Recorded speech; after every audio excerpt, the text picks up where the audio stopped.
समृद्धी महामार्ग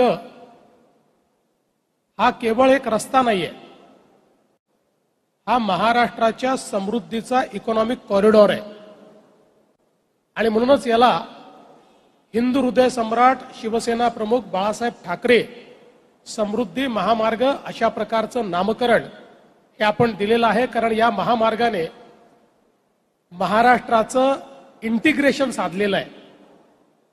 जवळपास महाराष्ट्राचे 24 जिल्हे या महामार्गामुळे JNPT पोर्टशी कनेक्टेड आहेत आणि लवकरच हा महामार्ग नवीन वाढवण बंदराशी देखील आम्ही कनेक्ट करणार आहोत। त्यामुळे पोर्ट लेड डेव्हलपमेंट ही महाराष्ट्राच्या कानाकोपऱ्यात पोहोचवण्याचं काम या महामार्गाच्या माध्यमातून होणार आहे।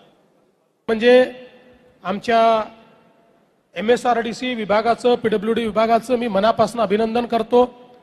MSRDCच्या सगळ्या अधिकाऱ्यांचं आणि सर्व कॉन्ट्रॅक्टर्सचं, इथे काम करणाऱ्या सगळ्या मजुरांचं, सगळ्या मशीन ओनर्सचं, सगळ्यांचं मी मनापासून अभिनंदन करतो की एक इंजिनिअरिंग मार्वल हे या ठिकाणी आपण तयार केलं।